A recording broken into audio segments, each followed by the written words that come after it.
We watched some movies this past week. I watched a couple. I think maybe you might have watched something without me. See, I've just been watching The Sopranos Mm. mainly, like trying to get through that. I've never seen it. I'm not a big TV guy.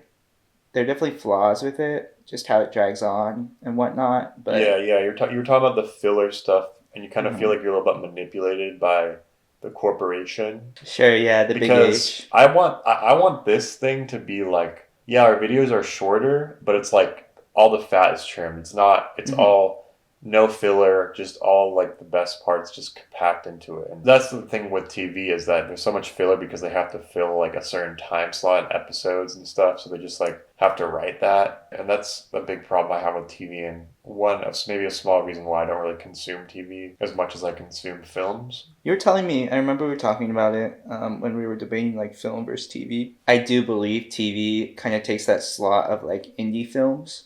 Yeah. So people that didn't really have the sway to get their movie made the way they wanted, they have like the outlet of TV. Mhm. But like you said, when you sit down, you watch a movie, you're not committing that much to it. Yeah. Whereas I felt like, oh, I'm watching a TV show. I can commit 30 minutes, an hour to the show, and then Yeah. like turn it off, whatever episode.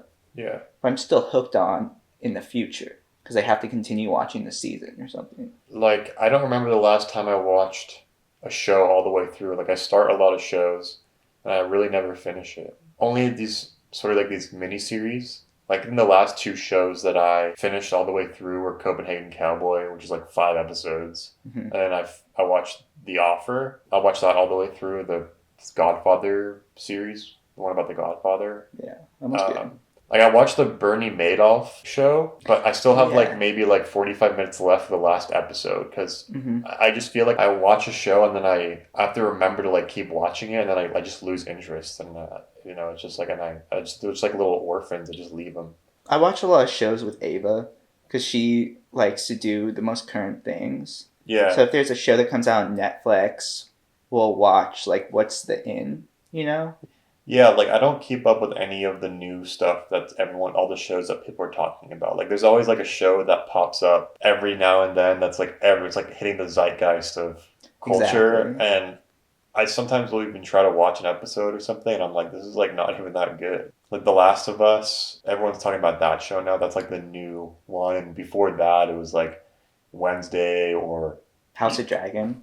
yeah, or like Euphoria was a big one, and then Yeah. like Game of Thrones is one of those shows that everyone watched and talked about, and I never watched it, and I like watched an episode or two. It just wasn't my thing. Like I Mm-hmm. don't watch any like Mandalorian or any. I just don't watch really any television. I just watch movies because, like I said, I can sit down and like when I get back up again, the movie's done. I went through my journey with the characters and stuff. And Mm-hmm. that's not to say that like television definitely has its pros and stuff, and you can like really get into characters and write a lot. You can just really flesh things out a lot compared to a movie where it's like there's only so much economically you can do with story development and characters within like a narrative featured time length. But I think that gives it more. It gives it limitations and stuff. And when the thing about it also, I think about film, we talked about this was sometimes when you start a show, like when you write a show, you don't know, like you have an ending already, like you have maybe like an arc or something. But sometimes with shows, like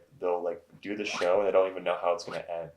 So they Mm-hmm. have to keep writing and writing like new seasons, and then it's like where's it going? Like you don't even know, you can't even trust the writers to know Yeah. where it's gonna go. Like it wasn't in whatever the ending is. It's like that wasn't what the ending was in the beginning because you just wrote more and more like seasons. Like you're just continuing Yeah. some story. Whereas like in film, it's like no, this is the script to the best of their ability. They're getting everything on the script. You know, they don't need to change things. And you have everything is planned out and you have from the beginning to the end and everything is like connected. You know, like the writer or whatever, that the ending was meant to be that way from the beginning to the end. Mm-hmm. It was all planned. And TV kind of like will just continue on and Yeah. kind of gets kind of stale at times. No, I definitely agree. I definitely agree with that. I like the conciseness of films because the intention's there and it's solid and you know where they're going with the story is their true vision. Mm-hmm. Whereas TV, I feel like there's a lot more involvement from other hands Yeah. on the project. And like you said, drags on. I like so many showrunners would talk about how they have an ending in mind, but then of course the network wants more seasons if it's successful, so Yeah. then they drag it on. In the example of Game of Thrones, the guy wrote the books. They kind of knew the ending, but they had to go. The books aren't done, so they had to go off the books, and they Yeah. had to make their own show. And Mhm. I feel like for a lot of people, they said that's when it fell off, and having to drag it all out is what like really fucks up TV for me. I feel like also the quality is lower because you're getting a budget of pretty much the same amount for Mm-hmm. like a movie, but you need like 10 episodes or something like that. Like Yeah. you'll get 30 like Fargo. I was listening to Tarantino was on the Dax Shepard show Mm-hmm. and whatever it's called for like Armchair Expert or something. Yeah, I think that's it. Yeah. He was talking about how like Fargo got like $3 million an episode for 10 episodes, which is like 30 million. Mm-hmm. But that's like 30 million spread out of like 10 hours. Whereas like Once Upon a Time in Hollywood had a budget of like 90, 100 million for Mm-hmm. like 4 hours with Mm-hmm. like full cut. You know what I mean? And it's like you're compacting, you're getting like more bang for your buck for like a shorter, more concise thing rather than like spreading out a budget. We're gonna have to like write dialogue scenes of them people sitting in a house, like just talking for like 5, 10 minutes or whatever, you know? And it's just like Yeah. there's just some aesthetic stuff that I don't really like because I'm very much a style over substance type guy, Mm-hmm. and I like cool shots and good storytelling. You know, where on TV like you have to spread it out a little bit. Yeah. It reminds me of animes Mm. and mangas and stuff, and how I feel like there's a lot of people out there that do animes and they don't know where it's ending. They Oh. don't know where they're going with it, and that bugs the hell out of me. I like animes like Full Metal Alchemist, where it's like really concise story, Mm. and you know where it's going, and you know how it's ending, and it ends. Yeah, Like I really appreciate that. yeah, and I think more recently, like I like miniseries. I'll go watch a miniseries because like I know or like anthology series, but like a miniseries, something like True Detective, it's just Mm-hmm. like 8 episodes Yeah. and it's done, and then you can watch another like True Detective season, but it's a different story. It's not like a continuation, so you can just like watch that if you want. And then, like I said, I've been watching Cabinets of Curiosity, Mm-hmm. Guillermo del Toro's Cabinets of Curiosity, and that's anthology where Mm-hmm. every episode is a different director and a different story, and it's like you don't have to like start in the beginning or the end. You can just pick an episode and just watch it, and then you can just like slowly like get to watching each one of them. And I guess the pressure's different or whatever. And like the guy Junji Ito, what's his name? I think that's right, Junji Ito. Junji Ito's Maniac show.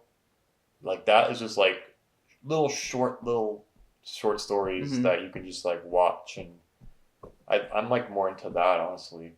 I like finishing things. I'm just a finisher, you know. Like I like when I read a book, like I can't start another book unless I'm like finish that book, and it'll take me like hella long to read a book. So even though I want to start another book, Mm-hmm. and I'll just be like trudging through it. Like I read like Atlas Shrugged, and that's like 1,100 pages, and it took me like over 6 months to finish it, and I was just drudging through it and stuff, and Mm-hmm. but I couldn't. I wanted to read other books, but I just couldn't start another book until I finished it. Like, I had to finish that book, and then like I got to like reading, and same with like Moby Dick. I just thought I have to finish this book. I just forced myself to finish it, and even though I hated it. I'm the opposite. If like a book's not going well with me, I'll put it down. Like Oh yeah, I knew Ulysses. you were gonna finish that. Yeah, that was like, oh my god, it's like a whole different language almost, and it was like so dragging on. I was like, well, I could finish this, or I could read like a shorter book and then come back to it. Yeah, yeah, and this doesn't sound like entertaining. Like I used to be like, oh, I'm really want to read intellectual, philosophical shit, Mm-hmm. and then I would read shit, and it wouldn't be that good, and then I'll read like a novel or something like a story. It's really interesting and it's more entertaining and stuff. Mm-hmm. But why don't we talk about maybe you could talk about some of your favorite TV shows, and then maybe what some that you and your girlfriend like too, and like how you guys pick shows as well. My favorite show is probably Mr. Robot for sure. That show blew my mind. I can't get over it. Sad it ended. Glad it ended though too, because like you said, I don't want it to be dragged on. I thought it was so cinematic for TV. It really like blew me away. The Mm. cinematography, the writing, just how surreal it is. Those are all things I want in my TV. For example, like Twin Peaks. love Twin Peaks. Mm. That's another one that like left a big impression on me. More recently, You also like Lost. I like Lost. I like Lost because when I was growing up, that was something my parents were watching. Mm. And that was a big thing we would watch like every Wednesday or whenever it came out. And I wouldn't say it's a great show. It definitely drags on, and it definitely, like you said, the writers have to like keep going with like whatever the hell they're given. I don't know. It's definitely a fun show. It's a really good show. Not shitting on it or anything. More recently, though, I really liked Chernobyl. I thought Chernobyl was really Yeah, good. that's like a good mini series. That's you can watch and it's interesting and compact and Too Old to Die Young. That one's good. Too Old to Die Young is like my cup of tea when it comes to television streaming. Really cool looking. I like the story. I like this just the style of it. I know it's just like really experimental and different from mainstream television, and it's like art house television. I'm a fan of art house television. I heard that Twin Peaks is cool. I haven't seen The Return, but I heard it's like cool experimental. It's one of my favorite series for sure. Twin Peaks and The Return together are like all you want from TV. So like when you and your girlfriend sit down to watch a show, like how do you decide and like how do you like compromise with what you want to watch and what she wants? Like how do you guys decide, you and your girlfriend? It's really what we're in the mood for. So if we want to watch something easy, maybe we'll throw on some reality TV or something. It's like Survivor. I'm a big fan of that. Yeah, you love Survivor. I love Survivor. And then she'll watch The Bachelor. Mhm. And so like I'll like watch that with her, and sometimes it's like funny just to like see how vain these people are, you know? Yeah. Or like it's just cool. And it's like easy, digestible watch. Like, what are some of your favorite shows you guys have watched together? Well, we're watching Last of Us right now, but sometimes she'll like skip ahead of things. I actually do want to watch Last of Us because I've heard it's the same. It's the same story as the game. Actually. It is, yeah. And I played the game. Yeah. And I think we got the DVD, the game right there. Actually. Yeah, have it back there. So maybe I'll watch it just because I played the game and it was good. And it's definitely, like you said, in the zeitgeist right now. I'm not saying it's the best show ever, and I think people definitely blow it out of proportion how good it is. It is very well done, though. And yeah, people seem to really love it. Yeah. But one show that I really love is White Lotus. I love White Lotus. Yeah, I've heard a lot of people talk about that show. I haven't watched any of it. I haven't watched any of these shows like at all. Like I don't. I mean, it's fine. You're not a TV guy. But yeah, I'm not a TV guy. If you do ever want to get into TV, would recommend Sopranos, White Lotus. Yeah, and Twin Peaks. Twin Peaks, obviously. I know you watched season 1 or something. Yeah, just off the rip of my ripping head. If I'm gonna rip it off my head right now, like my favorite shows, I would say I mentioned True Detective, comedy, Curb Your Enthusiasm. I've watched Curb Your Enthusiasm all the way through like several times. Like I love that show. Yeah. I always put it on. Like Total Die Young, that's like more recent. Yeah, what other shows? Those are like the ones I can think off my head that I fucked with. Oh, Mindhunter. Oh, dude, that's one of my favorite shows. Mindhunter. Mindhunter is like one of the best shows ever. I love serial killers. We can do a whole episode about serial killers. It's literally the best show ever. Like one of the best. Like Netflix's best show. Yeah. Is Mindhunter. Yeah, hands down. I'm not like a big Stranger Things guy. I don't think it's that good of a show. Yeah, I watched the first season. No, don't apologize. I'm not crazy about Stranger Things. Yeah. I thought the first season was cool because it gave me like 80s E.T. kind of vibes.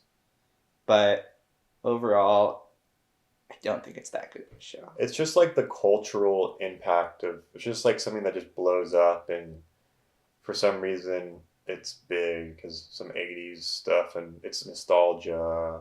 And we can talk about all nostalgia shit. But Mindhunter is just a good ass show. No nostalgia exploitation. Just like fucking straight up serial killer shit. It's just like dope and dark and not corny. And yeah, I just thought that's one of those great shows that's elevated television for sure. And David Fincher, and they're not even going to do a new season because they don't see why it's good. Or whatever. Yeah. What did they say? That's what David Fincher said, was that Netflix thought that it wasn't profitable for them and that it wasn't getting high enough numbers. So they can't really justify funding it. Bro, that's insane because that's the best show I've seen on Netflix for sure. It's so good. It's so good. The way it plays out, the way it's written, the way it's shot. Every aspect of that show is what I want in television. Netflix has some good serial killer shit on there. They all, like, dude, I mean, like, every month they're putting out some new documentary about serial killers. Yeah, I like the Ted Bundy one. Yeah, there's so many, dude. There's one they just released recently called The Murdoch Murders. It's Yeah, about this family in like 2020, I think, like really recent. That was like killing people or something like that. The other ones they like jump on is like any like kind of event. So it's like Fire Festival, yeah. and like Netflix and Hulu will compete with their own documentaries about the same topic. They're not subtle about that stuff.